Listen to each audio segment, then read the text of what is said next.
Hey friends, tonight's story drifts in from the edges of shadow and superstition, a world lit by candlelight and ruled by whispers, where faith, fear, and folklore tangled together like roots beneath an old village. Forget the shining heroes and polished armor. Tonight, we wander the muddy paths of history's forgotten corners, the strange beliefs, the eerie customs, the nights when people truly thought the darkness was alive. Before we begin, take a second to like the video and subscribe, but only if you love settling in for these midnight tales. Drop a comment too. Tell me where in the world you're listening from and what time the clock reads where you are. I always love seeing our little night owl community scattered across time zones. Now, take a breath. Let the world outside fade. Maybe dim the lights, pull the blanket a bit closer, and let's slip quietly into tonight's story together. Congratulations! You've just woken up in the year 1325. The good news? You're alive. The bad news? So are the fleas. Your bed is a half-rotted straw mattress stuffed with bugs and hay that smells like a barn floor because it was a barn floor 3 months ago. There's no memory foam, no pillows, and definitely no Egyptian cotton sheets. Just a wool blanket that hasn't been washed since last winter and now weighs roughly as much as a small cow from the accumulated grime. You blink awake as the church bell clangs in the distance.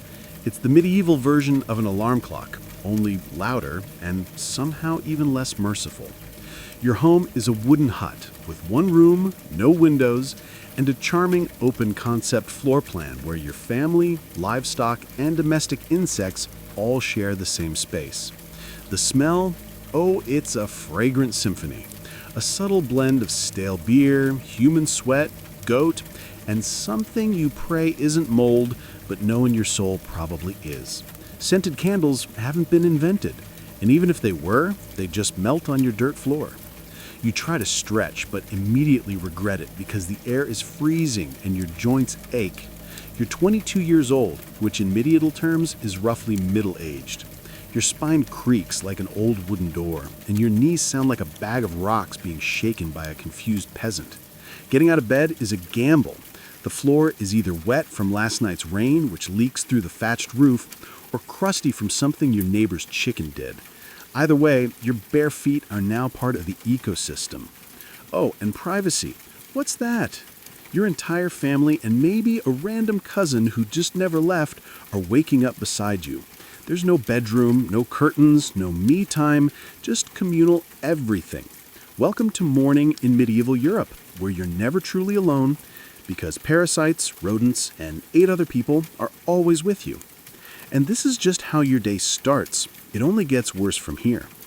So you've managed to crawl out of your medieval haystack of horrors. Congrats! Now, nature calls, and it's not calling politely, it's screaming. Here's the part where you start missing the modern bathroom. There's no toilet, no seat, no toilet paper, no flush, not even a mildly resentful plunger in the corner. In the 14th century, relieving yourself is an adventure, a social experiment, and often a small public event. If you're a peasant, your bathroom is likely a wooden bucket behind the house, which is already full because Uncle Wolfstan had a rough night after eating bad turnips. The smell is biblical. You hold your breath, do your business, and then here's the kicker. Toss it into the street. Yes, the street. You're supposed to shout something like "Gare du loup" before dumping it out the window. That's Old French for "watch out below," although frankly, no one ever moves fast enough. Streets in medieval towns are open sewers, a charming river of human waste, animal droppings, and mystery liquids you'd rather not examine. If you're lucky enough to live in a town with public latrines, congratulations! You get to sit shoulder to shoulder with strangers in an outhouse where privacy is a myth and ventilation is a cruel joke. You might make small talk, but try not to breathe too deeply. Toilet paper? Never heard of it. Most people wipe with straw, leaves, rags, moss, or if they're feeling especially indulgent, a scrap of wool. Sometimes nothing at all, which might explain why handshakes weren't popular yet. And if you're in a castle, surely it's better, right? Well, sort of. You might have a garderobe, a hole in the wall that drops your waist directly into the moat. Great idea, except that your enemies know this. And yes, attackers sometimes climbed in through the waist chute. Talk about entering through the back door. So whether you're a farmer or a baron, medieval toileting is a humiliation ritual. It's cold, it's public, it's dangerous, and it's never not disgusting. One slip on a whetstone path and you're face first in humanity's leftovers. And you still haven't brushed your teeth, but we'll get to that next. You survived the toilet? You deserve a reward, right? Maybe a nice breakfast. Something warm, delicious, comforting. Sorry, this is medieval Europe. Nothing is comforting here. Breakfast, if you can call it that, is a grim affair. There are no eggs Benedict, no coffee machine sputtering awake, and certainly no avocado toast. You sit down or squat near the fire to a wooden bowl of something that looks like it was scraped off a muddy boot. Welcome to your daily ration of pottage. Pottage is a thick, gloopy stew made of whatever you can find. Grains, root vegetables, maybe a few beans if you're lucky. It's been simmering in the same pot for days, sometimes weeks, and new ingredients are just dumped on top of the old ones. It's less of a recipe and more of an ongoing edible experiment. On the side, a hunk of bread so hard it could deflect arrows. It's made from coarse rye or barley flour, often bulked up with sawdust, ground up acorns, or other creative ingredients, because wheat is a rich man's fantasy. This loaf is not your friend. You don't slice it, you negotiate with it. What about drinks? You're not sipping orange juice or an oat milk latte. You're drinking beer. Yes, beer. At 6 a.m. Why? Because the water is teeming with parasites and filth. So you start your day with weak ale, low alcohol, high survivability. Kids drink it too. No one's happy about it, but at least it won't kill you immediately. Want some meat or cheese? Dream on. That's for Sundays in saints' feast days, and only if your lord is feeling generous. Most peasants don't eat meat more than a few times a year. As for fresh fruit, only when it's in season and not already fermented into wine. And don't even think about spices unless you're royalty. A pinch of pepper costs more than your monthly wages. Salt is valuable enough to be locked away, so you chew your gritty bread, gulp your medieval beer, and try not to think about the rat that may have nibbled your porridge in the night.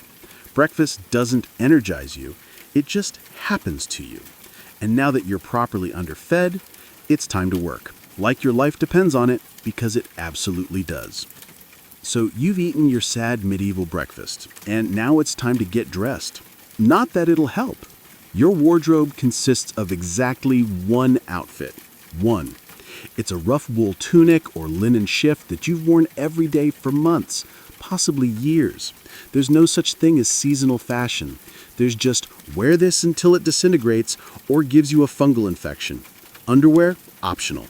If you're lucky, maybe a linen undertunic. If you're not, well, you're going commando under layers of scratchy, sweaty wool, all lovingly stitched together by someone who probably had no idea what a seam was supposed to look like. There's also no washing machine, no soap, and absolutely no dry cleaner in sight. So your clothes are stained, stiff, and scented like a compost pile that's been left to marinate in a pigsty. Even if you wanted to wash them, it's not easy. You'd have to haul water from a river or, well, heat it over a fire, scrub your tunic on a board with ashes or lye, and hang it in the sun, which is out approximately 3 days a year. And don't even get me started on shoes. If you own any, they're made of untreated leather, barely stitched together, and offer as much arch support as a banana peel. Most peasants just go barefoot, through mud, through dung, through medieval landmines, aka sharp rocks and disease puddles. All this means one thing. Your skin hates you. You itch constantly. Fleas, lice, and bedbugs live rent-free on your body.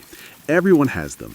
Nobles, lousy monks, itchy children, walking insect farms. No one escapes. You'll be scratching your armpit with a wooden spoon while chatting with the local priest. and no one will even bat an eye.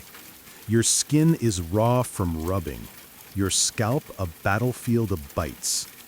And if you develop a rash, well, too bad.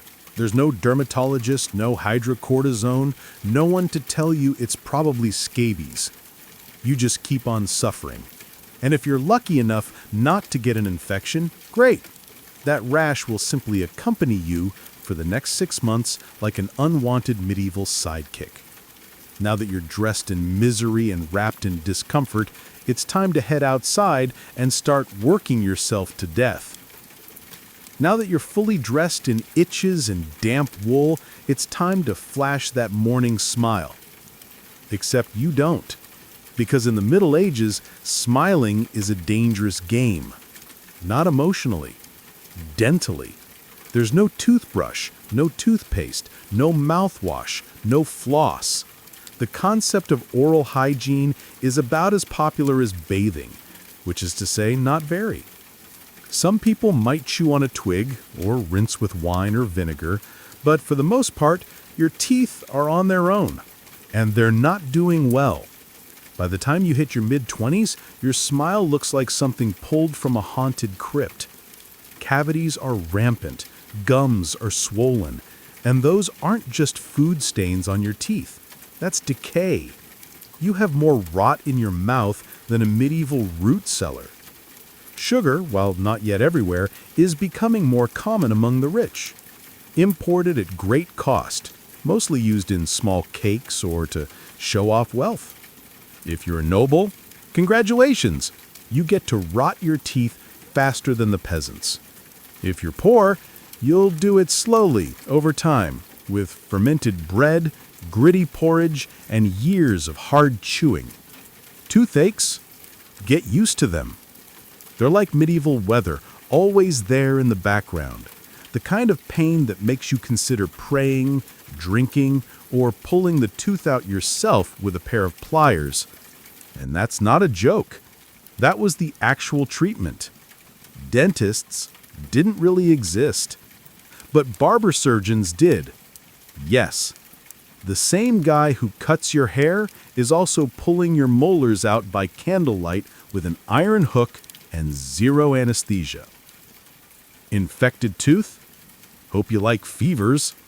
Because without antibiotics, it can easily turn into sepsis and kill you from a toothache. That's right. The same thing that sends us to a pharmacy today could be your funeral in the 1300s. And there's no relief on the social front either. Kissing? Good luck. Halitosis? Bad breath? Is everywhere. If you're single, you're not judged by your smile. You're judged by your land and your livestock. In short, your mouth is a battlefield, and it's losing the war. Now that your teeth are throbbing, let's head outside, because your real job, the one that will break your back, is just getting started. Time to head to work. Except there's no office, no desk, no coffee break, and no chance of promotion. Your job, if you're like 90% of the population, is simple. Don't die while laboring for someone else's comfort. You're a peasant. Congratulations! That means you work the land that belongs to a lord who probably doesn't remember your name. You rise with the sun and stop only when it disappears behind the trees. Your tools?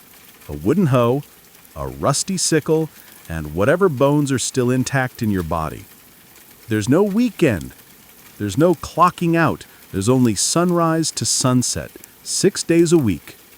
Sunday is off, but only if you're not harvesting, fighting off raiders, or praying feverishly for your infected toe to stop turning black. The work is brutal. Fields are plowed by hand or with oxen, if you're rich enough to afford one. You dig ditches, sow seeds, pull weeds, and carry water until your spine begins to resemble the letter S. No one cares if you're tired. No one's asking how your mental health is doing. If you're a woman, surprise! You don't just do field work, you also care for children, clean, cook, spin wool, feed animals, and pretend your husband's lice infestation is slowly migrating to your side of the bed. Children, they start helping out around age 5. No school, no toys, just a tiny wooden rake and a dream of one day not dying of the flu. And if you're one of the few who isn't a farmer, maybe you're a blacksmith, a tanner, or a cooper, great. You still work with fire, chemicals, or animal guts all day in poorly ventilated sheds. The pay? Basically survival. The perks? Occasional bleeding, break a bone? Too bad. Get a fever? Drink some warm beer and keep going. You can't afford to stop, not even for a day. Because if you don't work, you don't eat. And if you don't eat, well, medieval Europe has a solution for that. It's called being replaced. So, you grip your shovel, ignore the blisters, and keep digging. Because in the Middle Ages, your job isn't a career. It's a slow-motion endurance test. Now that your back is on fire from laboring in the fields, let's talk about the weather. Because in the Middle Ages, temperature is less about seasons and more about ongoing punishment from the sky. Let's start with winter. There's no insulation, no central heating, and no weatherproofing. Just wooden walls with gaps you could throw a chicken through. Your windows covered with cloth, not glass.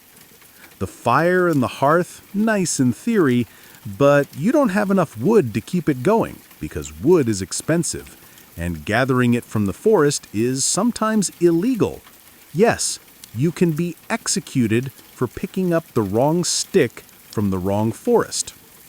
You bundle up in your one damp wool tunic, huddle near the dying embers, and still wake up with your nose frozen, your feet permanently cold, often damp, your fingers so stiff they feel like tiny medieval popsicles. Calvist isn't diagnosed, it's just called bad luck. Now fast forward to summer. Sounds better, right? Wrong. In summer, your home turns into a clay oven. There's no fan, no cross breeze, and absolutely no deodorant. You sweat through your layers, But you can't remove them, because showing too much skin is scandalous and also invites sunburn, insect bites, and social judgment. The flies are out in full force, attracted to your unwashed body and the smell of last week's goat stew that's still fermenting in the corner. Mosquitoes buzz by your ear while you sleep, assuming you can sleep through the sound of your neighbors yelling and babies crying. In the fields, the sun bakes you. No sunblock, no hat, unless you fashioned one out of straw, like a desperate scarecrow. And the worst part? You still have to work. Heat stroke is just called taking a bad turn. So you're either shivering in your own hovel, wondering if your toes will make it to spring, or you're sweating through your only pair of socks while your thighs chafe into oblivion. And the one thing that never changes, no matter the season, your clothes still itch, your food is still terrible, and your next job still waiting. Welcome to climate control medieval style. There is none. Feeling thirsty? Need to freshen up? Want to splash a little water on your face to wake up from this damp fever dream of a life? Too bad. In medieval times, water isn't your friend. It's trying to murder you quietly. Let's start with drinking. The nearby stream looks fresh, bubbling and clear, like something out of a fantasy movie. But spoiler alert, it's not. Upstream, someone just dumped a chamber pot into it. And if not that, then a dead pig is probably decomposing in it. Parasites, bacteria, and the entire microbial army of medieval Europe awaiting in every sip. That's why people drank beer.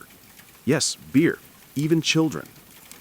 But before you imagine medieval kids doing keg stands, understand that it was small beer, weak in alcohol, strong in survival. Brewing boiled the water so it was safer than whatever flowed through the town ditch.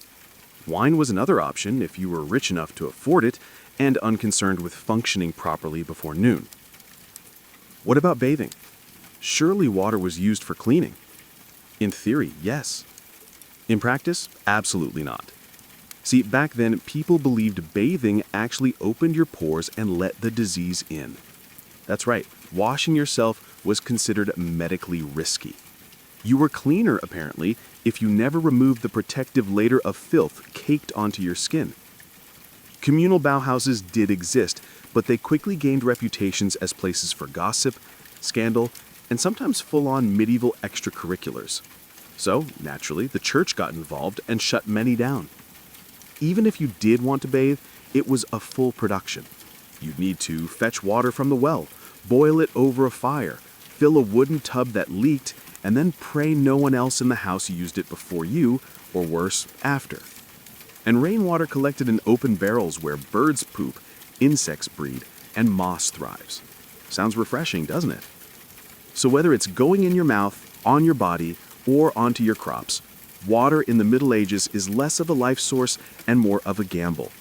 One wrong gulp and you're spending your final days sweating in a straw bed, clutching your stomach, and contemplating all your life choices. Next time you sip tap water, raise a glass for our ancestors. They didn't have the luxury of hydration without hazard. So you drank the water. Or maybe you didn't. Maybe you just stubbed your toe on a rock shaped like disappointment. Either way, you're sick. You need help. You need a doctor. Too bad you live in the Middle Ages, where medicine is really just polite torture with a theology degree. Let's start with the diagnosis. Everything wrong with you, whether it's a cough, rash, broken bone, or the creeping plague, is caused by your humors being out of balance. The four humors were blood, phlegm, yellow bile, and black bile. According to medieval science, your health depends on keeping them balanced, like some sort of internal soup. Got a fever? Too much blood? The answer, bloodletting. That's right, let's drain your life force into a bowl using a dull blade or a hungry leech. And yes, barbers were often the ones doing it. Imagine getting a haircut and a hemoglobin extraction in one sitting. 2 for 1, baby. Feeling sad or anxious? That's clearly an excess of black bile. The cure? Laxatives. Maybe a warm herbal purge, or just prayers and a cold compress while everyone avoids eye contact with you and starts carving your coffin. Now, if you break a bone or get a nasty wound, you're in real trouble. There's no anesthesia unless you count passing out from pain. Surgery's done with knives that haven't been cleaned since the Crusades. Tools are heated over fire, not for sterilization, but because they just look scarier that way. Antibiotics? Centuries away. Germ theory? Not invented yet. They think disease comes from bad air or God being annoyed with your moral failings. Got a stomach ache? Must have been your sinful thoughts. Hope you like confessing while vomiting. If your condition gets worse, you'll be treated with more leeches, possibly some crushed beetles, and a priest at your bedside giving last rites, just in case. At this point, they're preparing for the cure known as death. And if by some miracle you recover, everyone just assumes God took pity on you. The doctor takes full credit, and the leech gets promoted. So yes, in the Middle Ages, medicine is less about healing and more about surviving the cure. After a long day of labor, lice, and leeches, it's finally time to eat. You shuffle back to your hovel, stomach growling, ready for the one joy left in life, a warm meal. Bad news, your meal is probably trying to kill you. Let's begin with the basics. Food preservation doesn't really exist. There's no fridge, no freezer, just salt, smoke, or the hope that winter air keeps things fresh.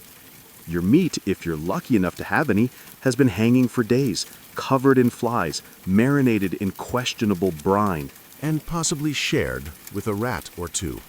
Bread is the cornerstone of the medieval diet. But even that isn't safe. In bad harvest years, desperate peasants bulk it up with bark, sawdust, or even clay to make it stretch. And if it's rye season, there's a bonus. Ergot, a fungus that causes convulsions, hallucinations, and sometimes death. It's like eating bread laced with LSD and tetanus. Vegetables? Only if they're in season. And you know what's always in season? Turnips. So many turnips. Boiled, mashed, or floating in pottage. Which, if you remember from Chapter 3, is basically a hot swamp of mystery ingredients that's been simmering since your great-grandfather's funeral. Fruit might be available in the fall, but it rots quickly and sugar is rare, expensive, and hoarded by the rich to show off their blackened teeth. Dairy is another gamble. Fresh milk spoils in hours. Butter and cheese fare better, but they're loaded with bacteria. People eat them anyway because, frankly, it's either that or chew your boot leather. And let's talk about seasoning.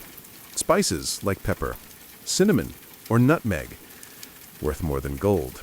For the average peasant, flavor comes from onions, salt, if you're lucky, and pain. Most meals taste like wet burlap sprinkled with sadness. But food isn't just a health hazard, it's a political one.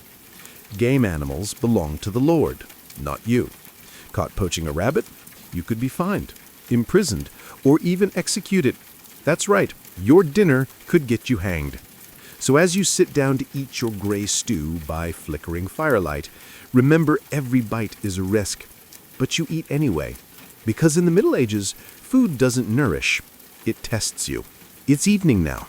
You've worked, suffered, and barely digested your suspicious stew. You might think the day is winding down, but don't get too relaxed, because God is watching.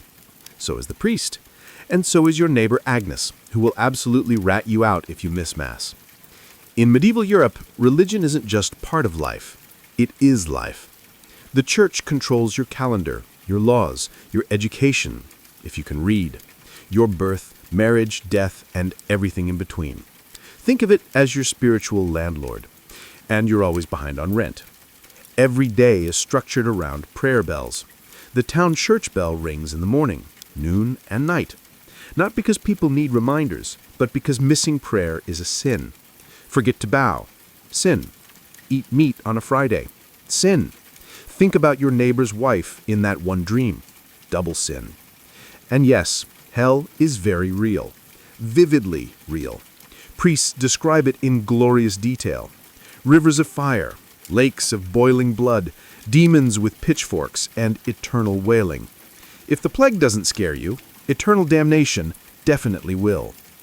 You can't read the Bible yourself, because it's written in Latin, a language reserved for monks, clergy, and that one noble kid who's too good for dirt. You rely on the church to interpret everything for you. That means if the priest says your crop failure is because you didn't pray hard enough, well, time to kneel harder. Tithes, a tenth of everything you own, are mandatory. If you grow wheat, you give wheat. If you raise chickens, you give eggs.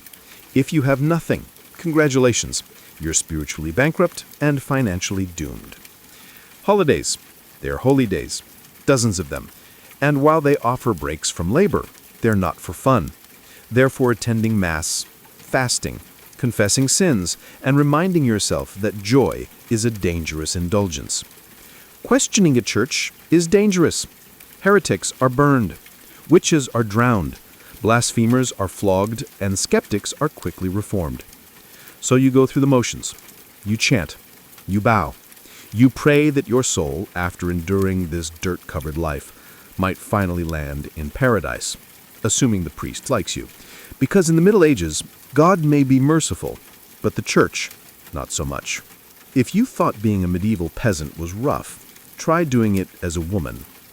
Add all the filth, famine, and fear, plus childbirth, subservience, and social invisibility. In the Middle Ages, being a woman is like being on hard mode with no health potions and no restart button.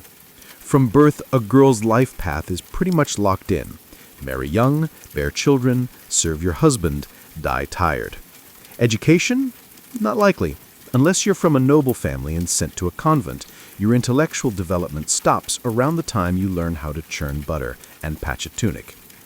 Marriage happens early, really early. It's not weird to be betrothed at 12 and pregnant by 14. It's not about love. It's about land, livestock, and alliances. Your opinion not required. Once married, you're basically your husband's property. Your job is to produce heirs, feed everyone, keep the house running, and not complain.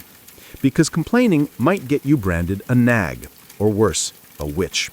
That label comes with a complimentary drowning or burning, depending on local fashion. Childbirth is a death lottery. There's no prenatal care, no sterile tools, no anesthesia. Midwives do their best, but even minor complications can mean death for the mother, the child, or both. Some women survive 10 pregnancies. Many don't survive 2. But don't worry, once the baby is out, your work increases.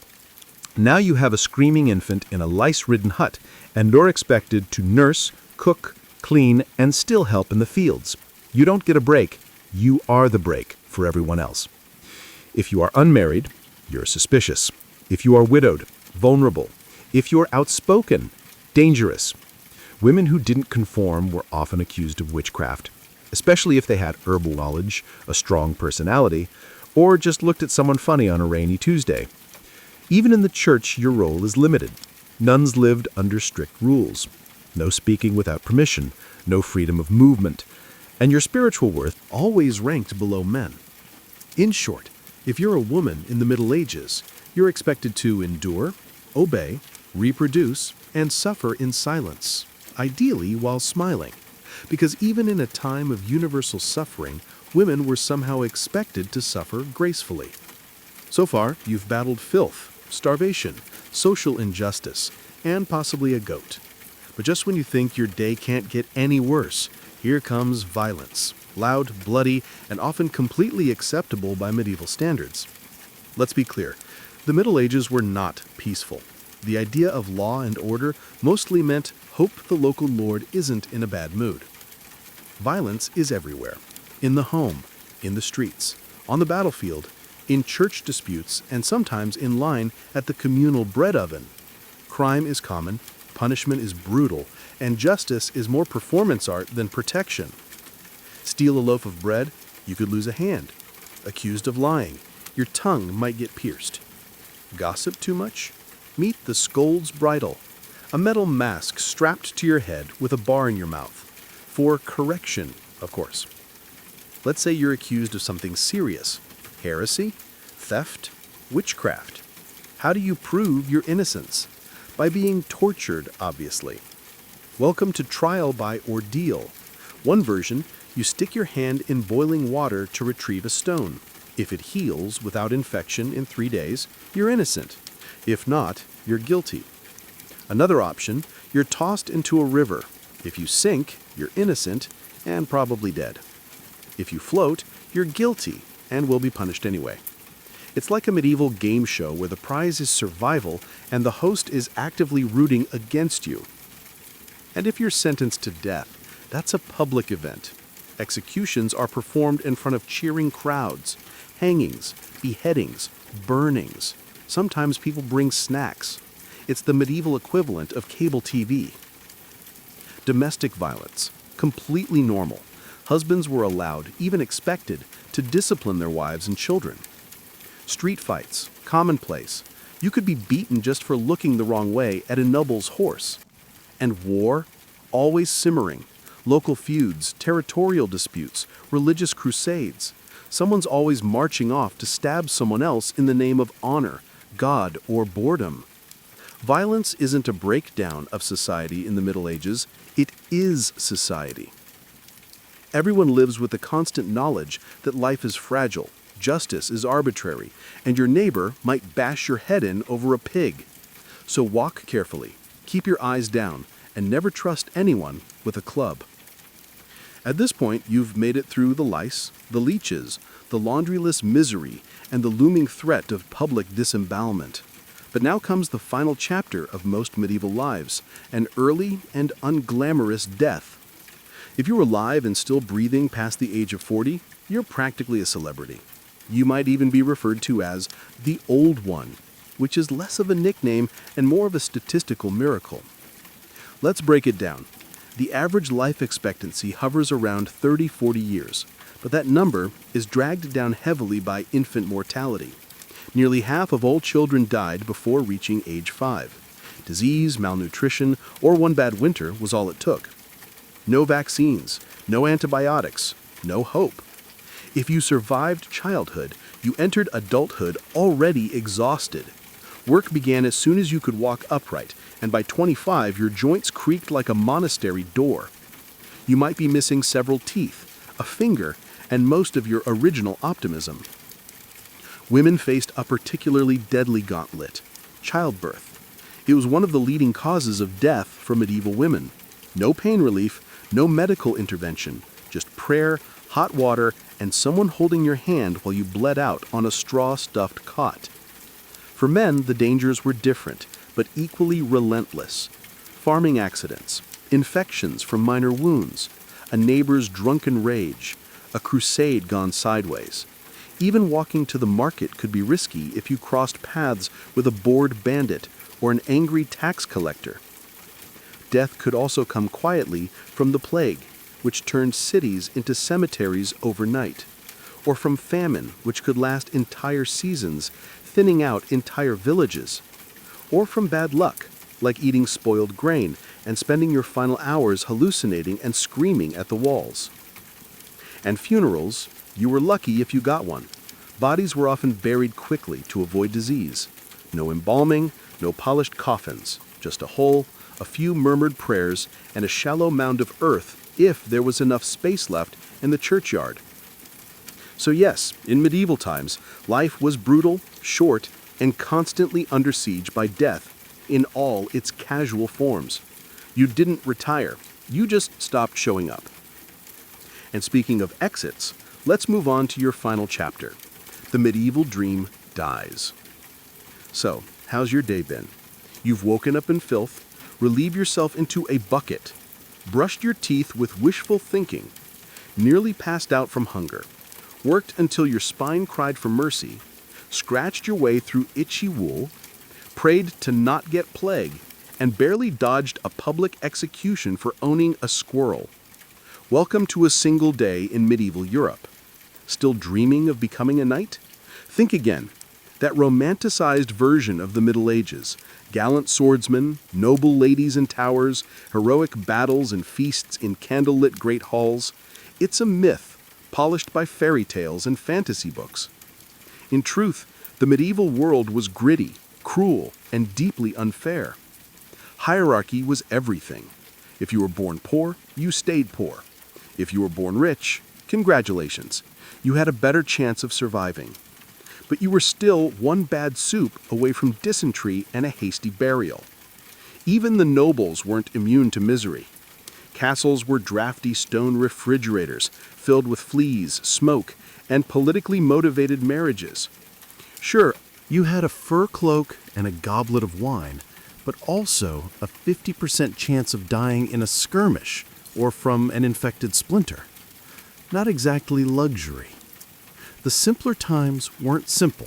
They were relentless. Everything took longer. Everything hurt more. Everything from childbirth to chewing came with consequences. Life was survival, not leisure. And if you did find a quiet moment to think, to dream, to imagine something better, there wasn't much you could do with it. No upward mobility, no modern medicine, no internet to Google, "What's this weird rash?" You lived, suffered, worked, and died within a 10-mile radius of where you were born. But here's the wildest part. Through all of this, people still laughed, sang songs, told stories, fell in love, and found meaning. Not because life was easy, but because humans are stubborn like that. Even in the darkest chapters, they made space for light. So tonight, when you slip into your clean bed with indoor plumbing, antibiotics, and central heating, maybe say a quiet thank you to the modern world and to your ancestors who fought rats, famine, and feudalism, so you wouldn't have to. Long before she was Catherine the Great, Empress of all Russia, mistress of reform, an icon of ambition, she was simply Sophie. Born Sophie Federica Augusta von Anhalt-Zerbst in 1729. She was the daughter of a relatively obscure German princely family. Her tiny duchy in Pomerania offered little in terms of power, but Sophie herself? She had something no title could provide. Razor-sharp intelligence, relentless charm, and a quiet, burning hunger for greatness. Her upbringing was strict. Her mother, Johanna, was cold and calculating, not a warm, nurturing figure, but a social climber, obsessed with status. Sophie's father, a Prussian officer, was more distant than disciplinary. From a young age, Sophie learned to walk the fine line between obedience and cunning. She read voraciously, spoke multiple languages, and learned how to observe a room before speaking in it. Skills that would soon become survival tools in one of Europe's most brutal courts. When the Russian Empress Elizabeth Petrona began searching for a wife for her heir, Grand Duke Peter, she looked beyond Russia's borders. Peter himself was of German descent, and Empress Elizabeth believed a foreign bride, pliable and grateful, would be easier to control. Sophie fit the bill perfectly. Noble blood, Lutheran faith, which she'd be forced to abandon, and a reputation for both grace and humility. At just 14 years old, Sophie was summoned to Russia.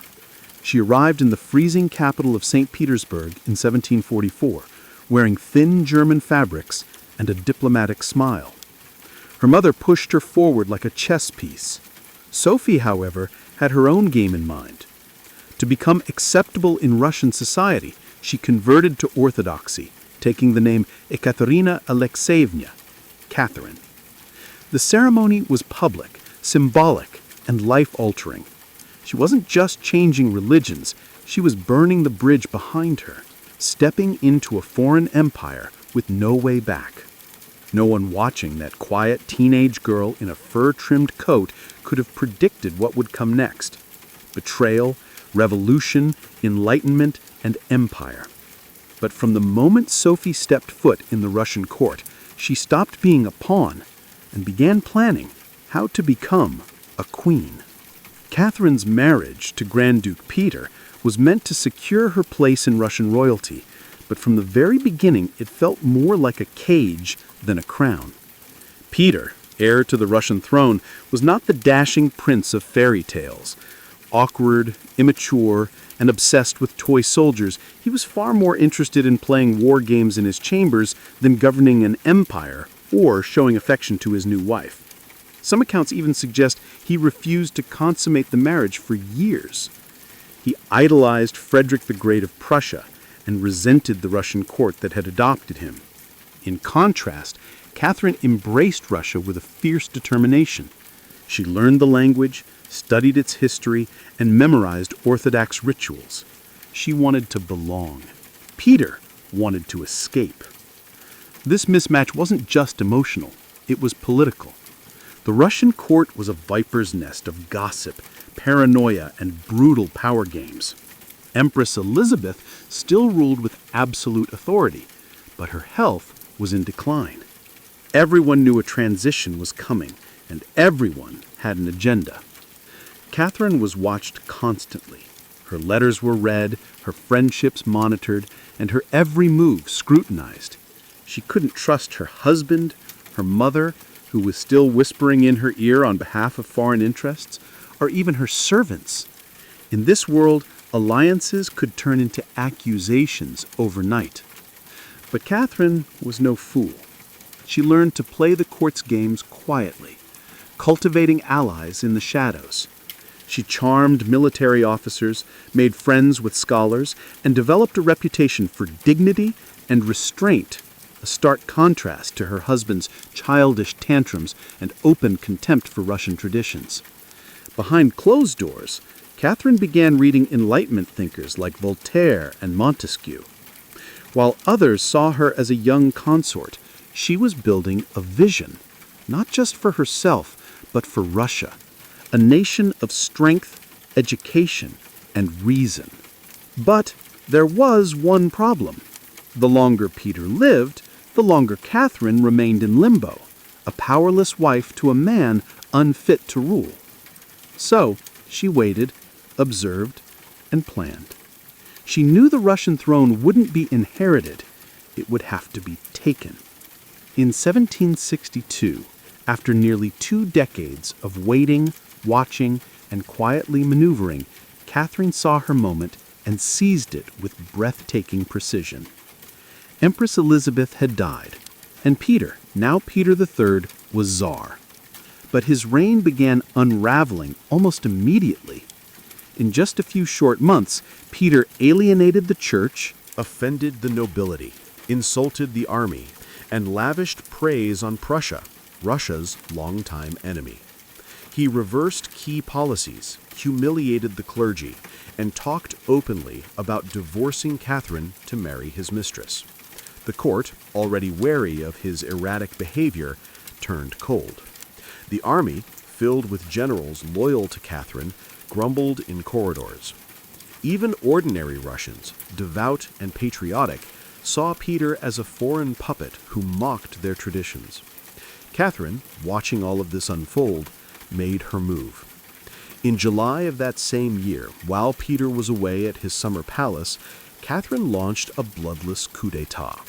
Supported by key military officers, including her lover, Grigory Orlov, and his influential brothers, she rode through St. Petersburg in full regalia, was proclaimed Empress Catherine II, and won the allegiance of the powerful imperial guard. Peter, caught off guard and without allies, surrendered within days. He was taken into custody and shortly after found dead under mysterious circumstances. Officially, it was reported as a hemorrhoidal colic. Unofficially, it was murder. Catherine was now empress. Not by birth, not by marriage, but by will, wit, and audacity. It was unprecedented. A foreign-born woman with no legitimate claim had taken the Russian throne without a single battle. But her real challenge was just beginning. She had to transform that bold grab for power into a lasting legacy. Would Russia accept her? Would the nobility respect her? Could she hold the empire together without falling victim to the same fate as her husband? Catherine understood that power gained through intrigue could be lost just as easily. She needed to rule not as a schemer, but as a visionary. And so began her transformation from a careful conspirator to a reforming empress, one who would redraw borders, embrace the Enlightenment, and redefine what it meant to be a woman in power. Once Catherine had the crown, she could have rested on her power, but she didn't. She had something bigger in mind than simply sitting on a throne. She wanted to transform Russia, and not just militarily or politically, but intellectually. While Peter had worshipped Frederick the Great and toy soldiers, Catherine idolized Voltaire, Diderot, and the bold thinkers of the Enlightenment. She believed in reason, progress, education, and the role of a monarch as a servant of the people, even if she herself ruled with absolute authority. Catherine didn't just read Enlightenment philosophy, she lived it. She corresponded directly with Voltaire for over 15 years, flattering him while defending her autocracy. She invited Diderot to her court and even purchased his entire library to support him financially.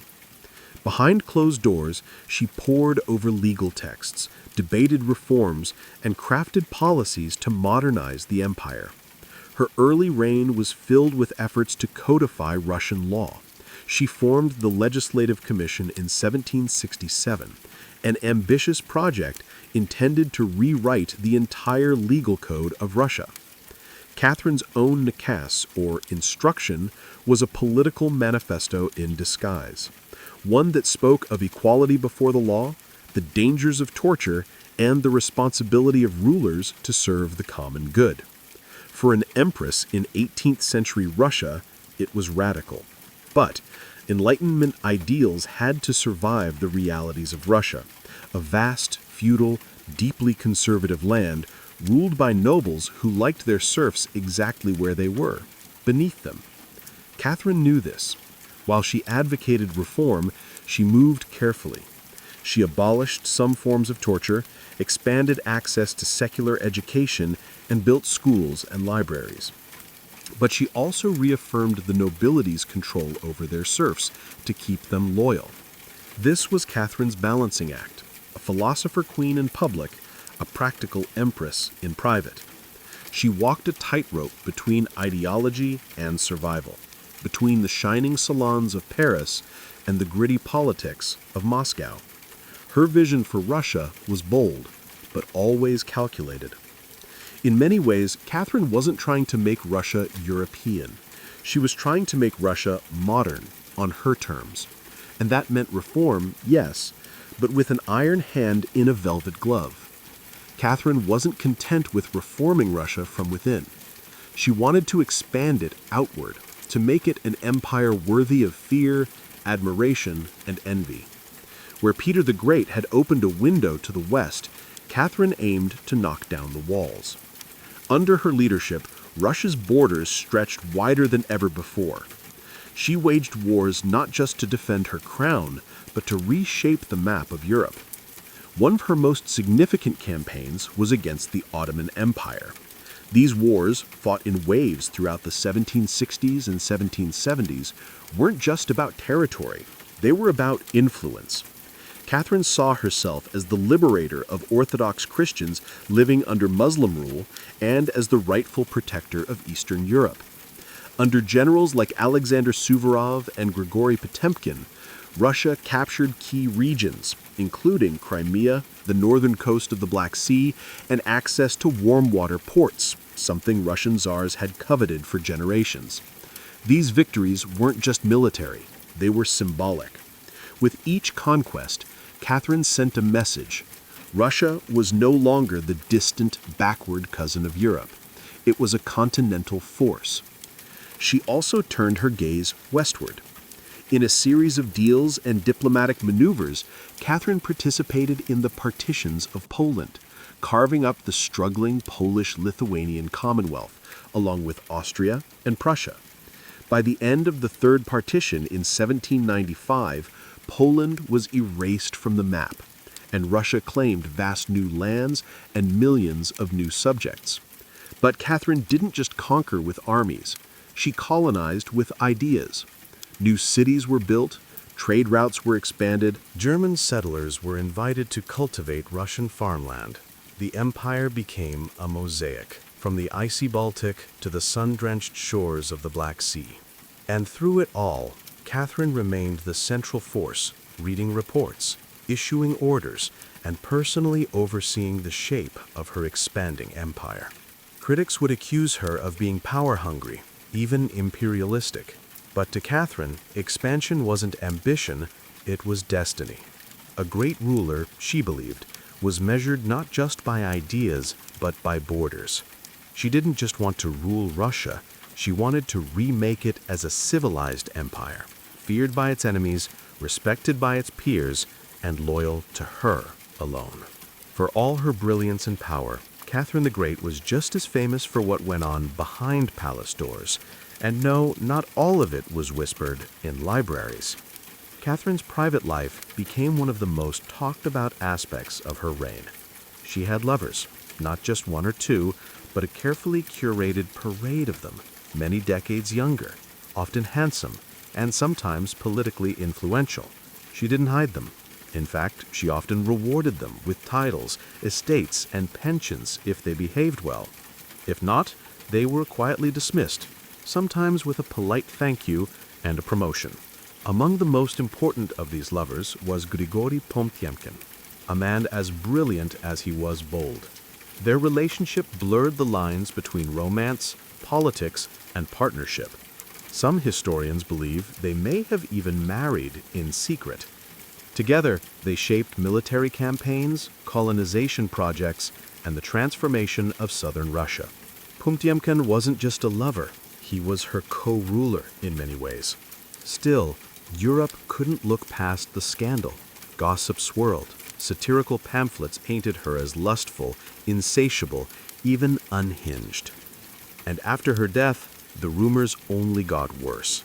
The most infamous being the completely false and grotesque tale involving a horse spread by her enemies to smear her legacy.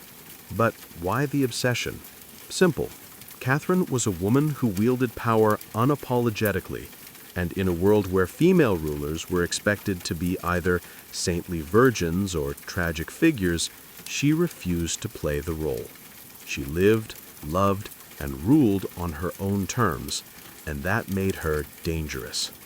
Ironically, while her critics painted her as immoral, Catherine herself was deeply philosophical about love and sexuality. She believed pleasure was a natural part of life, and that personal relationships didn't have to threaten public responsibility. She separated emotion from governance, a feat few male rulers managed. In reality, her liaisons were often strategic. She surrounded herself with men who were loyal, capable, and politically useful, and when they ceased to be, she let them go, usually with a smile and a generous retirement. Catherine's love life didn't weaken her rule. It was part of her strategy, a blend of passion and power that made her unforgettable, envied, and feared. For all her charisma and control, Catherine's reign was not without peril, and in 1773, that peril came in the form of a bearded Cossack named Yemilian Pugachev. He was no ordinary rebel. Pugachev claimed to be none other than Peter III, Catherine's dead husband. According to him, he had survived the coup and now returned to reclaim the throne from the German usurper. It was absurd. Peter was long gone, but to Russia's oppressed and exhausted lower classes, the claim didn't need to be true, it just needed to offer hope. Pugachev promised liberation, an end to serfdom, lower taxes, and land for the common people. His words lit a fire across the Volga River region, especially among Cossacks, peasants, and old believers. In a time when the gap between nobles and serfs had widened brutally, his promises sounded like salvation. The Pugachev Rebellion became the largest peasant uprising in Russian history. Towns were taken, fortresses fell, nobles were slaughtered. For a terrifying moment, it seemed as if the empire itself might fracture. Catherine was shaken. This wasn't a foreign war she could win with cavalry and treaties. This was a revolt from within her own people, rising against the system she ruled. But Catherine didn't panic. She acted. She dispatched professional military forces to crush the rebellion ruthlessly. Pugachev's forces were defeated in 1774. He was captured, displayed in an iron cage, and eventually beheaded in Moscow, a public warning to all who dared to follow. Afterward, Catherine doubled down on order and control. Her dreams of liberating the serfs quietly faded into silence. The rebellion had shown her the limits of enlightenment in a country still shackled by feudalism. She now leaned harder on the nobility, who offered loyalty in exchange for absolute control over their serfs. This was a turning point. The empress who once quoted Voltaire now prioritized stability over philosophy. Reform became cautious, surveillance increased, rebellion, even whispered, was to be stomped out before it had breath. Pugachev may have lost his head, but he left behind a warning that haunted Catherine, that power built on inequality could only hold so long before the storm came crashing through. By the time Catherine the Great approached the final years of her life, she had ruled Russia for over 3 decades, longer than any female ruler in Russian history. From the moment she seized power, she had defied expectations, reshaped her empire, and redefined what a woman and a monarch could be. Under Catherine's reign, Russia became a true European powerhouse. Its territory expanded by over 200,000 square miles, swallowing Crimea, parts of Poland, and stretches of the Black Sea coast. These weren't just military wins, they were strategic pivots, securing warm water ports and reshaping trade. But her legacy wasn't just drawn on maps. Catherine left a cultural mark as well. She helped found the Hermitage Museum, amassed one of the greatest art collections in Europe, and corresponded with the greatest minds of the Enlightenment. Her court became a center of sophistication, art, and intellectual ambition. In a country often viewed as backward by Western Europeans, Catherine put Russia firmly on the cultural map. She modernized education, founding schools for girls, and promoted the printing of books. She introduced smallpox inoculation to Russia, even publicly receiving the vaccine herself, an act of scientific bravery in her time. Yet, her reign was also one of contradictions. While she admired Enlightenment ideals, she never freed the serfs. In fact, she extended serfdom deeper into Russia's territories. Her reforms, while impressive, remained mostly top-down, designed to polish the empire without truly transforming its foundations. Still, Catherine's rule brought stability and ambition. She understood that power was not inherited. It was crafted, managed, and constantly defended.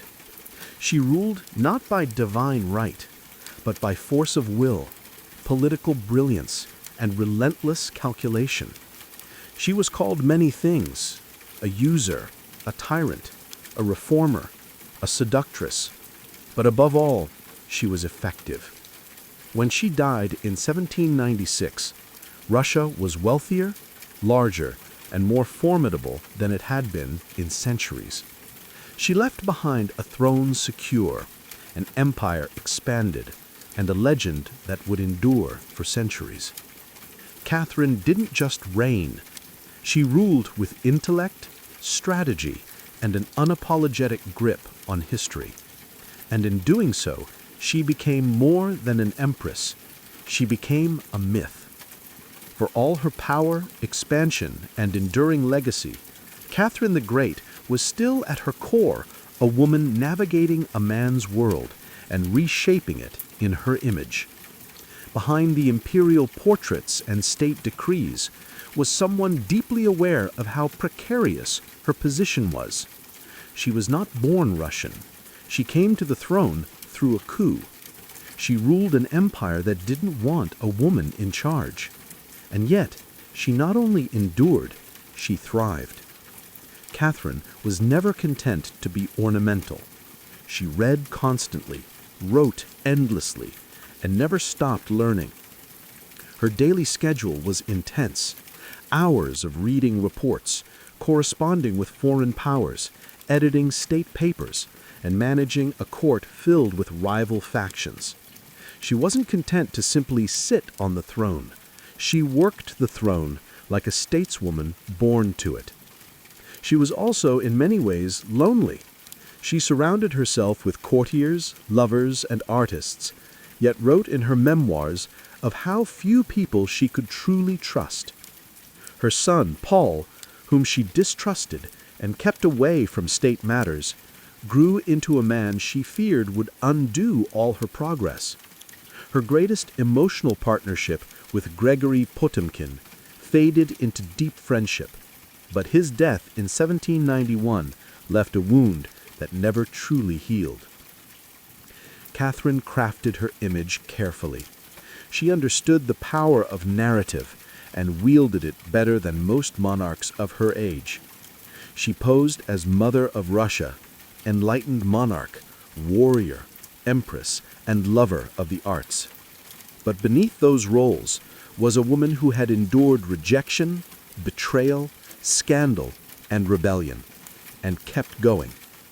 When she died in 1796, she left behind an empire transformed, but also questions. Could she have done more to end serfdom? Were her Enlightenment ideals compromised by politics? Was she more reformer or ruler?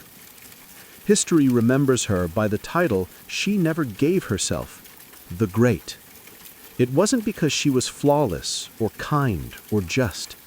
It was because she took power and wielded it on her own terms, in a time and place where women weren't supposed to have any. She didn't just wear the crown, she rewrote what it meant to deserve one.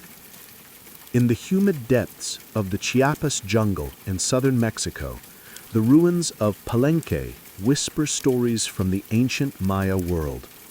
Towering temples rise above the canopy, their limestone faces eroded by time, but still brimming with secrets. And in 1994, one of those secrets revealed itself. A team of Mexican archaeologists, led by Fanny Lopez Jimenez, was surveying Temple 3, a relatively modest pyramid next to the more famous temple of the inscriptions, the burial site of the mighty King Pakal the Great. Temple de Throne wasn't expected to hold much until they noticed something odd. a sealed, hidden chamber beneath the structure. No looters had touched it. It was pristine. When the archaeologists broke through and lowered themselves inside, they found a stone sarcophagus resting in silence. The air was heavy with the weight of centuries. As they opened the lid, red dust rose like smoke, brilliant, rich, brilliant red. The interior was covered in powdered cinnabar, a toxic mercury sulfide used ceremonially by the Maya. And lying within that crimson cloud was the skeleton of a woman. She had been buried with care and reverence. Her bones were fragile, but intact, her skull still wearing a jade mask, and her body surrounded by funerary offerings, necklaces, diadems, ear spools, all crafted from jade and shell. Everything about her burial screamed royalty, yet no name was inscribed. No glyphs identified her. It was one of the richest female burials ever found in Mesoamerica, and yet it was a total enigma. Why was she buried in red powder? Who was she?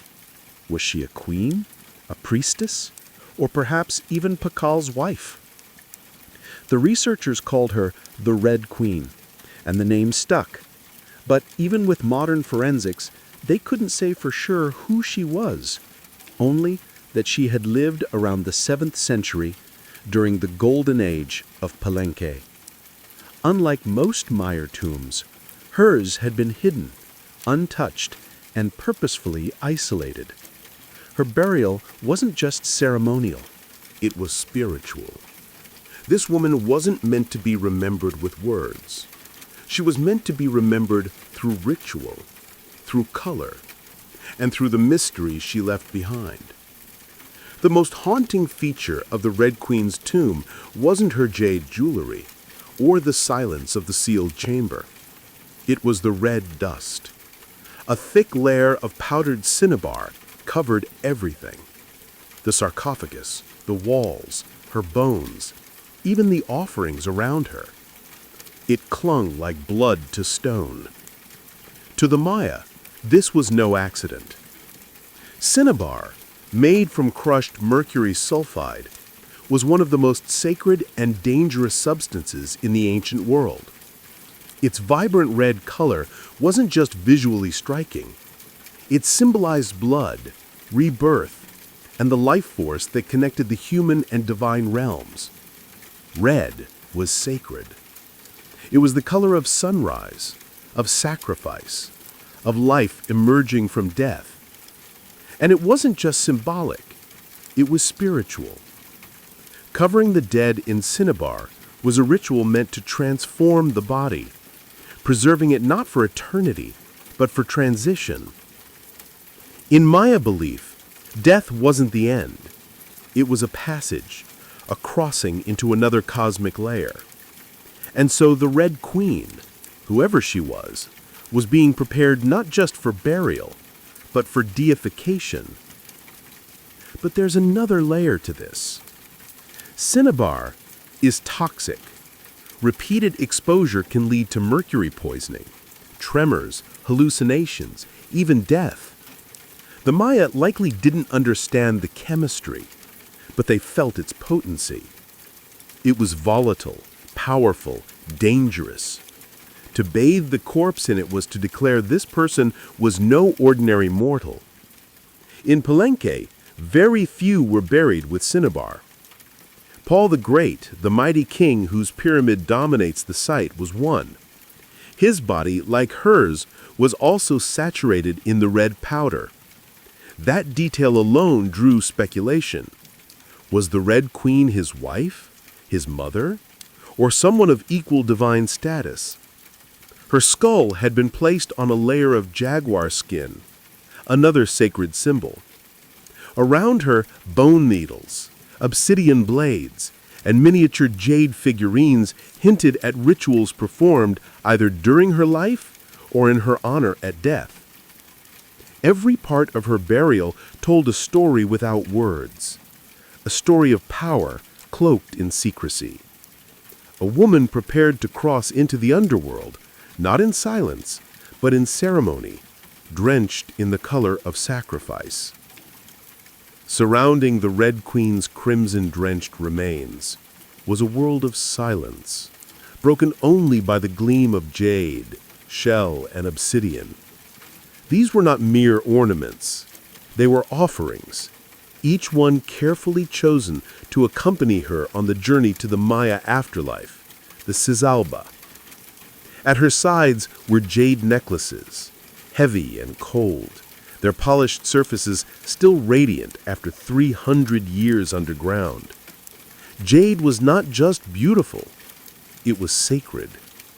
The Maya considered it a symbol of eternal life. It represented the green of maize, the vitality of the jungle, and the breath of the gods. Only the elite were buried with jade. For the Red Queen, it covered her chest, wrists, and ears, a clear sign that in life she wielded influence, perhaps even divine favor. One of the most haunting objects was the jade mortuary mask placed delicately over her face. Unlike the golden death masks of Egypt, this one was subtle, constructed from dozens of tiny mosaic tiles arranged to mimic the contours of her skull. The mask served a ritual function to protect the soul, to preserve identity, and to present her as divine in the eyes of the gods. Scattered near her bones were bone needles, obsidian blades, and shell artifacts. These could have been tools of ritual, or symbols of her status as priestess, healer, or royal matriarch. One bone pin was engraved, faint but purposeful, a small echo of her voice lost to time. At her feet, and along the edges of the tomb, were ceramic vessels, still sealed, likely once filled with offerings, food, drink, or incense to sustain her spirit beyond death. The Maya believed the afterlife was a journey, dangerous, layered, filled with challenges. These items weren't luxuries, they were necessities. To us moderns, the tomb feels intimate, not overloaded, but intentional. There was no gold, no chariots, no pomp, just items chosen with spiritual weight. It was a map for the soul. Through these treasures, we glimpse how the Maya understood death not as finality, but as a transition of power. The Red Queen wasn't buried to be forgotten. She was being prepared to ascend. For all the grandeur of her tomb, the Red Queen left behind one haunting void. No name, no inscriptions adorned her sarcophagus. No glyphs on the walls identified her. She was clearly someone powerful. But who? From the moment her tomb was opened, scholars began trying to connect the dots.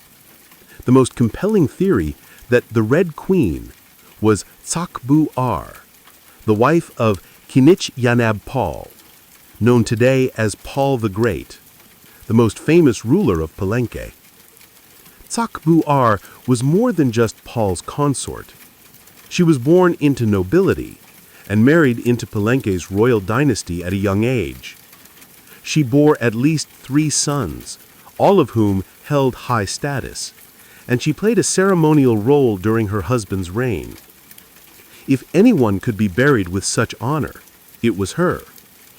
Supporting this theory was the tomb's location, just a few feet away from Paul's own grand burial in Temple of the Inscriptions.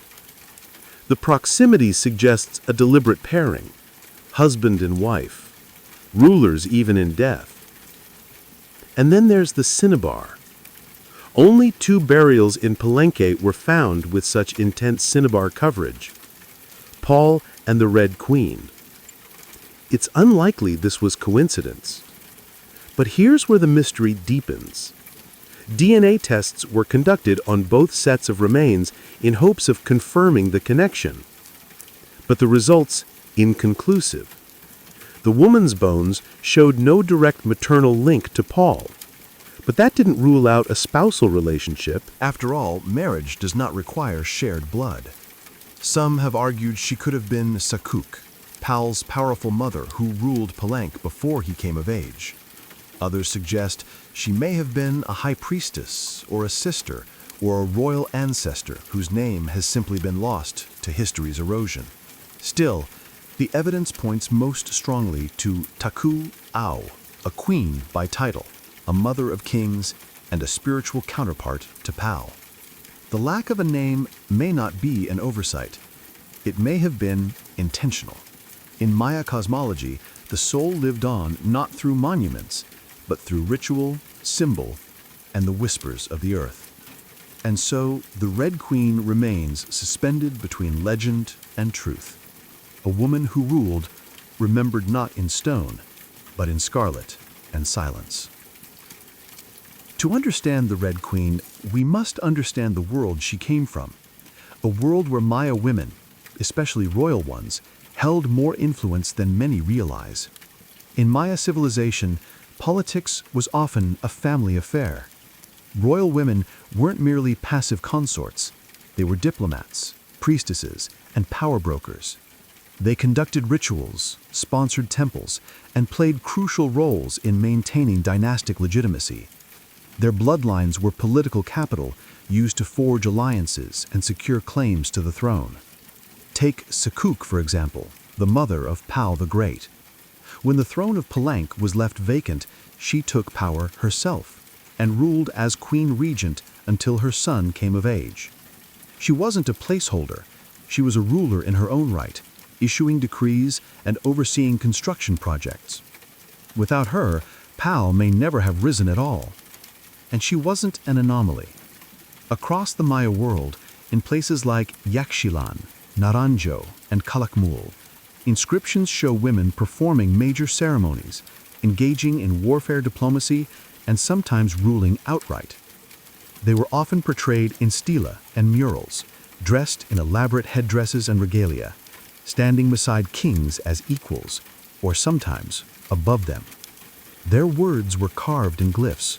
Their names were remembered, until they weren't. By the time Spanish conquistadors arrived centuries later, much of that memory had eroded. The colonial lens saw native women as silent figures in a male-dominated world. But the archaeology tells a different story, one of complex gender roles, where power was negotiated, not simply inherited. This context casts the Red Queen in a new light.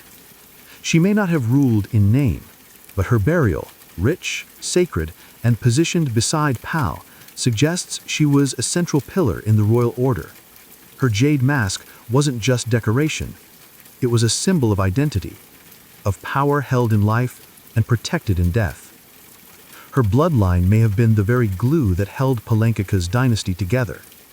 In Maya civilization, a queen wasn't just a queen. She was a keeper of sacred lineage, a voice in ceremony, and often the bridge between gods and men. The Red Queen may be nameless, but in her world, she was never voiceless. The Red Queen wasn't just buried with treasures. She was buried in architecture rich with purpose, layered with Maya cosmology, ritual symbolism, and intentional design. Her tomb wasn't merely a grave, it was a gateway to eternity. Her body was discovered inside Temple Third, one of the smaller pyramids within the heart of Palenque. Yet its proximity to Temple of the Inscriptions, the resting place of Pal the Great, is telling. These temples weren't built randomly. Their positioning was sacred, guided by astrology, myth, and dynastic legacy. Temple III rises modestly compared to its grand neighbor, but it hides something even more intimate. A sealed crypt, untouched by looters, perfectly preserved. It was constructed deep within the temple's core, accessible only by a steep, narrow staircase. The descent into her tomb feels almost symbolic, a ritual journey downward into the underworld. The chamber itself is stark, made of cut stone, sealed tightly for over 130 years. No glyphs or murals cover the walls. No ornate carvings tell her story. But perhaps that silence is intentional. This was a space not for the living to interpret, but for the dead to transform. At the center, her sarcophagus sits like an altar crafted from limestone. It echoes the grand stone coffin of Pal next door. While Pal's lid is famously engraved with scenes of cosmic rebirth, the Red Queen's tomb is more subdued. The focus is inward, on the body, on the cinnabar, on the ritual of death itself. And yet there are subtle architectural cues that hint at meaning. The tomb is aligned east to west, a symbolic path mirroring the sun's journey from life to death. The chamber is small but powerful. It feels deliberate, personal, a sacred enclosure for someone revered. Maya temples were cosmological tools, bridges between the heavens, the earth, and the underworld. To be buried in one was to be elevated beyond the human realm. The Red Queen's eternal home wasn't an afterthought. It was a carefully constructed shrine, a place where death became transformation. Her bones rest in stone, her essence in cinnabar, and her legacy in the architecture itself. A temple that speaks without words, telling us she mattered. To the ancient Maya, death wasn't the end. It was a threshold, a sacred passage into the underworld known as Xibalba. And for someone like the Red Queen, this crossing was not only spiritual, it was political, cosmological, and deeply ritualized. Burial rituals were carefully choreographed events, rooted in myth and meant to guide the soul through the treacherous layers of the underworld. Maya texts and iconography tell us that Xibalba was no peaceful afterlife. It was a maze of darkness, rivers of blood, trials, and gods of death.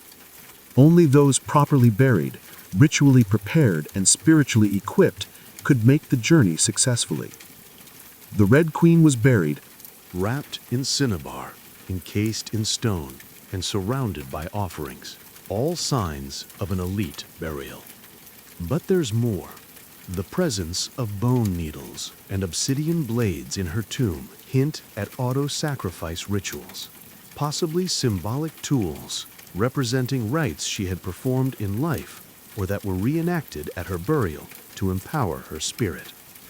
Her funerary mask, carefully assembled from jade tiles, was not simply decorative. It may have served as a spiritual vessel, preserving her face and identity as she journeyed into the afterlife. In Maya belief, the face was a mirror of the soul, and the soul needed to be recognized by the gods. The ceramic vessels surrounding her may have once held chocolate, maize, water, or even pulka to nourish her in the next world. Other items, like stingray spines or shell trumpets, could have represented spiritual tools, calls to the gods, or tokens of ritual communication. Burial wasn't just a goodbye. It was a transformation. The Maya believed in cycles: death as seed, burial as planting, and the afterlife as rebirth. Kings and queens were often seen as earthly incarnations of gods, and in death, they returned to those divine origins. The Red Queen, covered in the color of blood, entombed in a pyramid, and honored with offerings, was being prepared for rebirth, not as a mortal, but as a being tied to the sacred order of the cosmos. Her burial wasn't the end of her story. It was the beginning of her legend. Just a few steps away from the Red Queen's final resting place lies one of the most iconic tombs in Mesoamerica, that of Kinich Paul, known simply as Paul the Great. His burial inside the grand temple of the inscriptions is celebrated for its artistry, scale, and deeply spiritual symbolism. But what makes the Red Queen's tomb so extraordinary is not only what was inside, it's where it was found. Her sarcophagus was hidden within Temple 3, directly adjacent to Paul's monument. In a city like Palenque, where every temple was carefully positioned to reflect cosmic principles. This closeness was no coincidence. It was intentional, a statement etched in stone. Many scholars believe the Red Queen was Zakbu Aau, Paul's queen and trusted consort. While her tomb lacks inscriptions, the similarities between their burials are striking. Both wrapped in cinnabar, both entombed in pyramids, both buried with jade, and both treated with extreme reverence. These rituals mirror each other, as if two halves of a sacred narrative. Paul Call's lid famously depicts him falling into the underworld tree, a cosmic scene of death and rebirth. The Red Queen's simpler tomb contains no such iconography, but the symbolism lies in the pairing itself. If Paul represented the sun, journeying through the underworld at night to rise again, then the Red Queen may have represented the moon, the feminine force that follows its own mysterious path in the sky. Together, they embodied a cosmic duality, masculine and feminine, king and queen, sun and moon, order and ritual. In Maya mythology, rulership was not singular, it was relational. Harmony in the cosmos required balance, and that balance extended into the dynastic court. By placing the Red Queen beside Paul, the Maya were preserving not just a marriage, but a cosmic partnership. Their proximity in death may have mirrored their roles in life. A queen not behind, but beside for king, sharing not just a throne, but a legacy. In their tombs, they speak without words. Two souls, wrapped in cinnabar and stone, joined across eternity, one of history's most sacred silences. Though her name was lost to time, the Red Queen of Palenque endures, not as a forgotten relic, but as one of the most enigmatic and powerful women of the ancient world. Her tomb, sealed for over 1,300 years, now whispers across centuries, inviting questions that echo louder with every discovery. She represents a mystery that still resists full understanding. We may never know exactly who she was.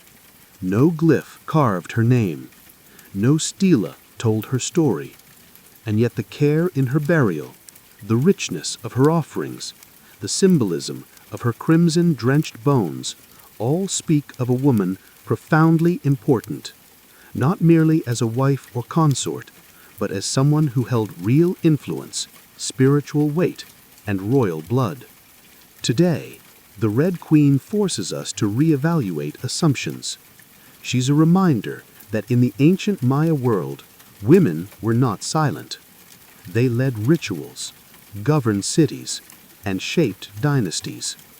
While kings like Paul have long taken the spotlight, the Red Queen's reemergence reminds us that power did not belong to men alone.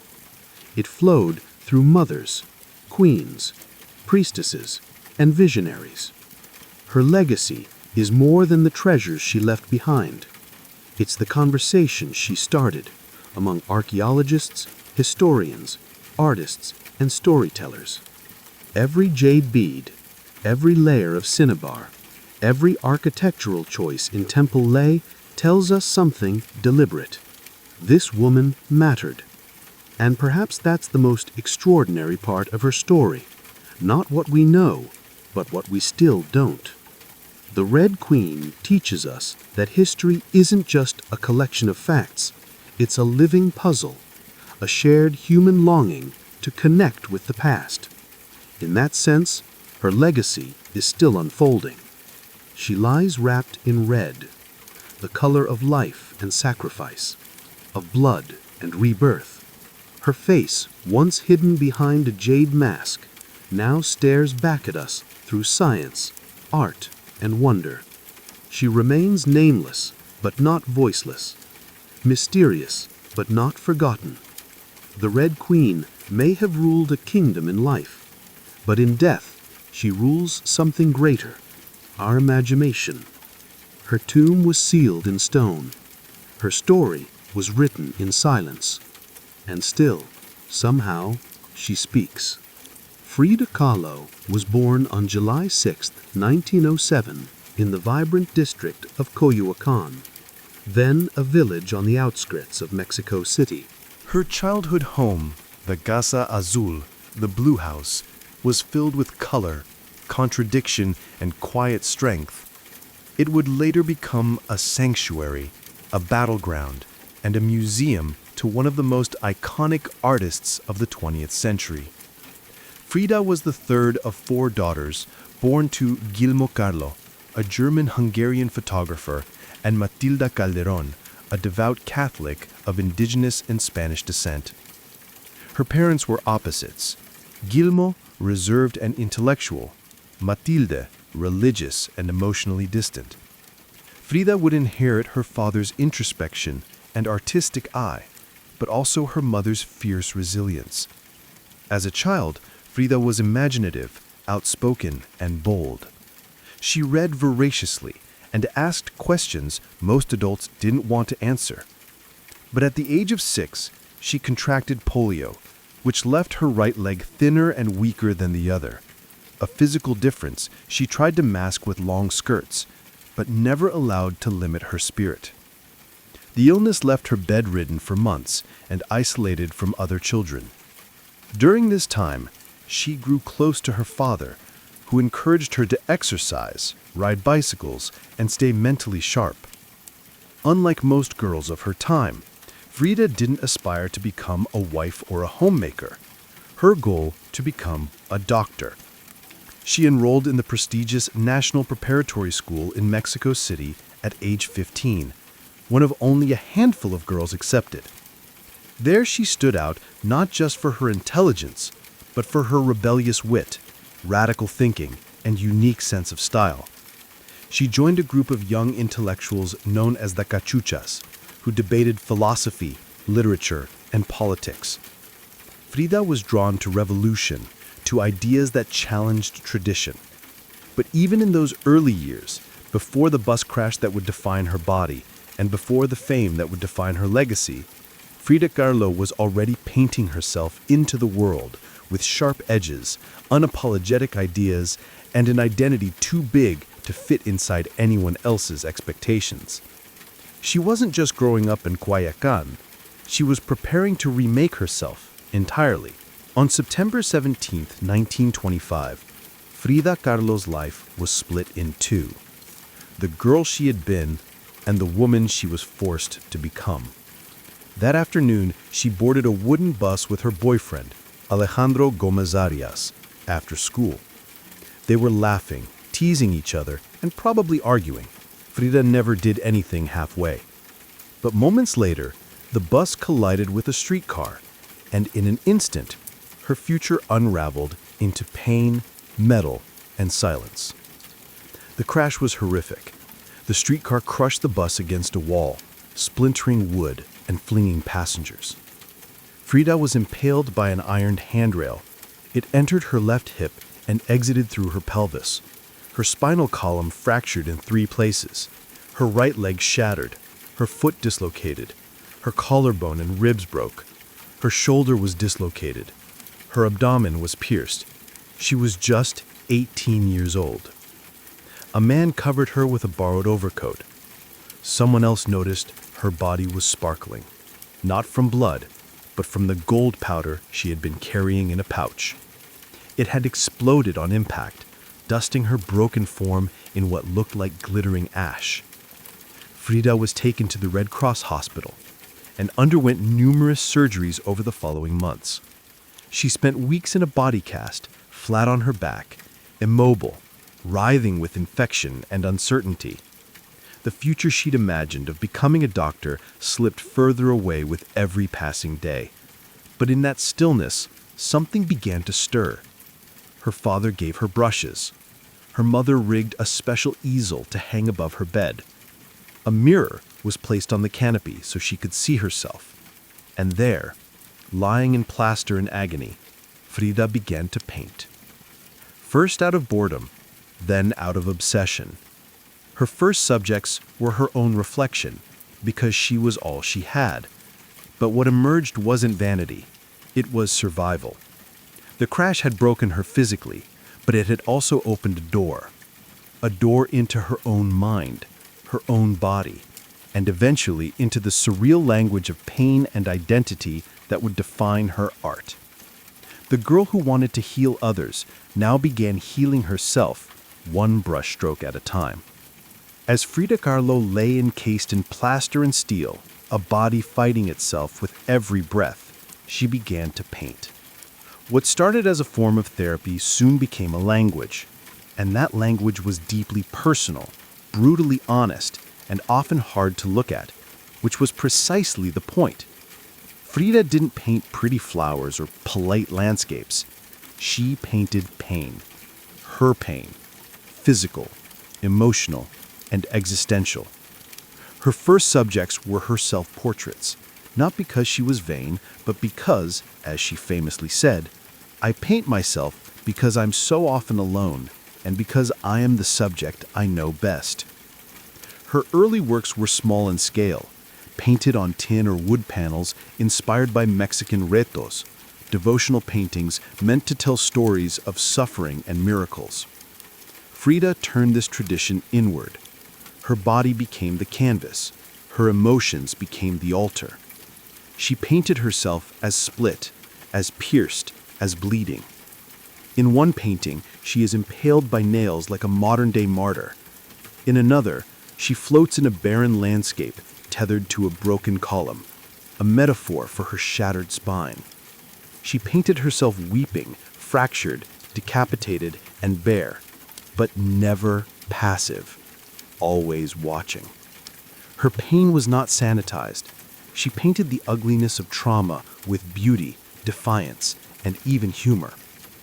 Each piece was a reclamation of her body, her experience, and her identity as a woman in a world that often tried to define her. But Frida wasn't just telling her story. She was inventing a new kind of visual narrative, one that blended Mexican folk art, surrealism, medical illustration, and symbolism. Her paintings became dreamlike autopsies of her soul, framed in color, culture, and myth. By the time she recovered enough to walk again, albeit painfully, Frida was no longer the girl who wanted to become a doctor. She was an artist, and her art was unlike anything anyone had seen. She had taken the worst thing that had ever happened to her and turned it into a source of creation. Frida Kahlo didn't just paint her pain. She made the world look at it. And in doing so, she turned suffering into a sacred act of self-expression. In 1928, still recovering, still painting, and just 21 years old, Frida Kahlo met the man who would become the most profound and turbulent relationship of her life, Diego Rivera. He was 20 years her senior, already Mexico's most famous painter. Massive in both stature and presence, Rivera was a giant of Mexican muralism, known for his sweeping, politically charged frescoes that told the story of the Mexican people. Frida had seen his work before. She admired it. But now, she wanted his opinion of her work. She brought her paintings to him at the Ministry of Education, interrupting his scaffolded work to ask bluntly, "Do I have talent?" Diego took one look and said, "Yes." And not just out of kindness. He recognized in her something rare, an unfiltered voice, raw and unpretentious, full of rage, irony, pain, and beauty. They began a relationship that was as consuming as it was creative. Frida once said, "I suffered 2 accidents in my life, one in which a streetcar knocked me down. The other was Diego." They married in 1929, an odd pairing to outsiders. Diego, massive, unfaithful, politically famous. Frida, sharp-tongued, fiercely independent, already walking with a cane. Her parents called it a marriage between an elephant and a dove. Their bond was passionate but chaotic. Diego supported her art and encouraged her growth as a painter, but he was also endlessly unfaithful, even with Frida's own sister, Cristina. Frida was devastated, and in return she took lovers of her own, both men and women, including rumored affairs with Leon Trotsky and painter Georgia O'Keeffe. They divorced in 1939, then remarried a year later with different terms. This time, Frida would keep her autonomy, her home, her money, her name. Their second marriage was less about traditional love and more about creative partnership and mutual understanding. Despite the betrayals and the heartbreak, Diego remained a constant force in Frida's life. He challenged her, he wounded her, but he also believed in her as an artist, as a revolutionary, and as a woman who could redefine what painting could be. Together they were not peaceful, but they were legendary. In the 1930s, Frida Kahlo followed Diego Rivera north to San Francisco, Detroit, and New York as he completed high-profile mural commissions.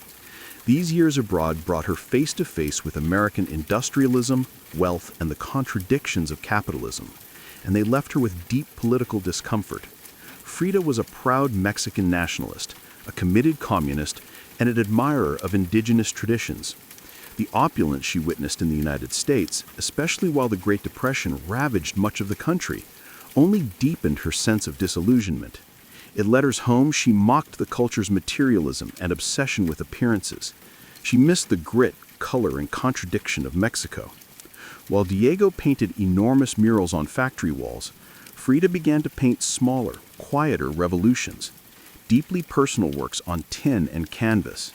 Her style solidified, sharp, surreal, emotional, and intimate. It was during this time that she produced some of her most iconic self-portraits. Frida didn't just paint herself for vanity. She painted herself to survive. Her identity became her landscape.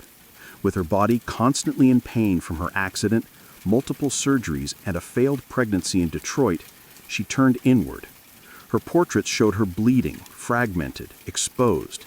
Yet her face was always calm, always direct, unapologetic. One of her most powerful works, Henry Ford Hospital, shows her lying on a hospital bed, crying, surrounded by floating symbols of loss. A fetus, a snail, medical equipment, a cracked pelvis. It was raw, graphic, and deeply emotional, a canvas that bled with truth. Back in Mexico, Frida immersed herself in leftist politics. She and Diego welcomed Leon Trotsky into their home while he lived in exile. Frida wore Tawana dresses, traditional indigenous garments, not just as fashion, but as a political and cultural statement. Her art was never disconnected from her beliefs. Her identity, her body, and her ideology all intertwined in her work. While Diego was painting murals of revolution, Frida painted its human cost. The body in pieces, the mind on fire, and the self always staring back. In exile and in illness, she became not just a painter of pain, but a painter of resistance. When Frida Kahlo returned to Mexico in the late 1930s, she was no longer just Diego Rivera's wife. She had become something else entirely, a force, an artist whose work radiated with raw honesty, surreal symbolism, and cultural identity. Back in her homeland, she stepped fully into herself. Her Casa Azul in Coyoacán became a sanctuary of color and contradiction. Bright cobalt walls, yellow trim, Aztec statues in the garden, monkeys and parrots wandering freely. The house was a living extension of Frida's imagination. It was a blend of tradition and rebellion, elegance and earth. Here she surrounded herself with pre-Columbian artifacts, ex-votos, folk art, and revolutionary books. She wore bold Tawana dresses, wore flowers into her hair, and painted amid the scent of copal incense and the sounds of mariachi on the street outside. This period marked an explosion of creativity. Her paintings became more intricate, more symbolic, and more political. Works like The Two Fridas revealed a divided self, one in European dress with a bleeding heart, the other in indigenous clothing, strong and composed. It was Frida's visual autobiography, a portrait of love, loss, and heritage. In 1939, she exhibited her work in Paris, where artists like Picasso, Breton, and Kandinsky praised her fiercely original style. But even among the surrealists, Frida stood apart. When André Breton tried to label her as one of their own, she pushed back. "They thought I was a surrealist," she said, "but I wasn't. I never painted dreams. I painted my own reality." She painted Mexico, not the romantic postcard version, but the living, breathing country she adored. Her work pulsed with symbolism: skeletons, hummingbirds, hearts, thorns, corn, and blood. She honored the indigenous roots of her homeland while unmasking the violence of its past and present. But even as her artistic voice grew stronger, her health continued to decline. Multiple surgeries, infections, and chronic pain became daily realities. Still, she painted through it, propped up in bed, torso bound in corsets, fingers clenched around the brush. Frida had returned to Mexico, not to rest, but to reclaim her power, through paint, through politics, and through her fearless embrace of the self. As the 1940s wore on, Frida Kahlo's body continued to betray her. Her spine was deteriorating. Her right leg was constantly infected. She underwent more than 30 surgeries in her lifetime, often in grueling succession. At times, she was bedridden for months, encased in body casts or immobilized by traction devices that stretched her bones apart. But still, she painted. Each canvas during these years became both a release and an act of resistance. Her works grew darker, more defiant. She painted with a clarity sharpened by pain, refusing to hide behind metaphor. In The Broken Column, she presents herself split down the middle, her body pierced with nails, a cracked ionic column replacing her spine. Yet her face is stoic, her gaze unflinching. Pain for Frida was no longer just a subject. It was her companion, her antagonist, her muse. Her political voice also grew louder. She joined the Mexican Communist Party, marched in demonstrations, wrote fiery letters, and called out imperialism and injustice. When her health no longer allowed her to walk, she appeared at protests in a wheelchair, defiantly holding signs and shouting slogans. In 1953, Frida was given her first solo exhibition in Mexico, a long overdue celebration of her art. But her health was so fragile, doctors told her she couldn't attend. So she did what only Frida would do. She arrived by ambulance, carried in on a stretcher, and placed in the center of the gallery on her hospital bed. Dressed in traditional finery, surrounded by her own work, she greeted guests with tequila, laughter, and that fire still burning in her eyes. Her final paintings were both childlike and harrowing. In Marxism Will Give Health to the Sick, she painted herself wearing a steel corset cradled by the hands of Marx, casting away symbols of oppression. Her last known work was a still life of sliced watermelons, one piece bearing the words "Viva la vida," long live life. Even in the face of death, she remained defiant, joyful, and political. Frida Kahlo's last portraits weren't just self-portraits. They were acts of revolution, painted in pain, but always signed with life. On July 13, 1954, at the age of 47, Frida Kahlo died in the same place she had been born, La Casa Azul in Coyoacán. The official cause was listed as a pulmonary embolism, but those closest to her whispered of something deeper. She had been ill, yes, but also exhausted by pain, by surgeries, by the long war with her own body. Just days before, she had attended a political protest against the CIA coup in Guatemala. Weak and wheelchair-bound, she insisted on going, her clenched fist raised in the air. Revolution remained her final heartbeat. Her last diary entry was brief but piercing. "I hope the exit is joyful, and I hope never to return." Frida's funeral was held at the Palacio de Bellas Artes, Mexico's most prestigious cultural institution. Her body, draped in the red flag of the Mexican Communist Party, was watched over by friends, family, artists, and revolutionaries. Diego Rivera was inconsolable.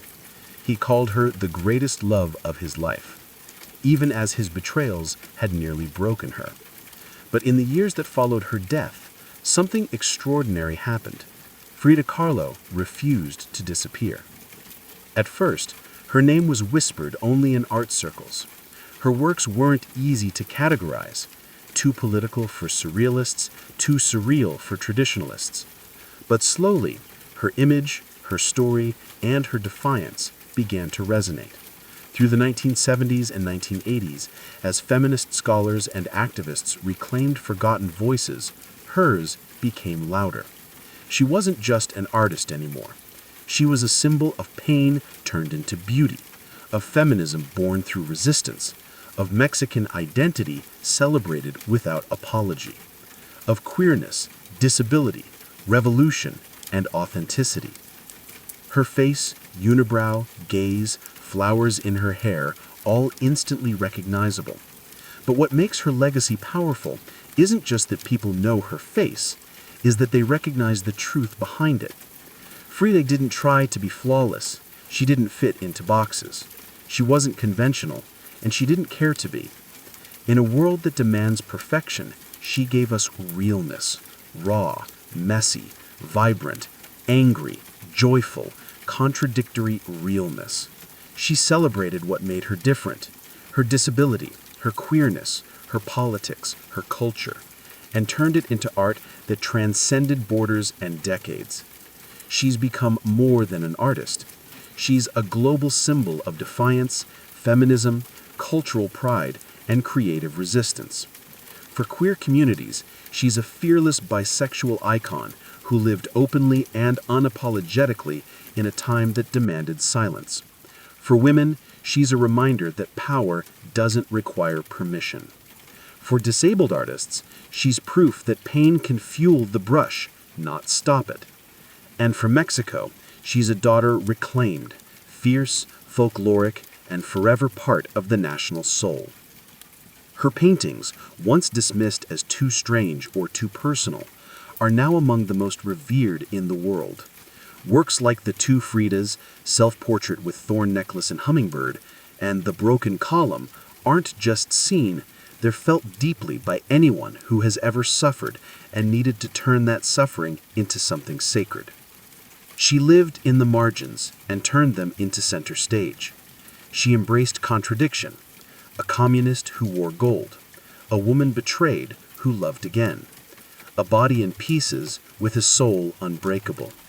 And through it all, she painted, not just with color, but with conviction.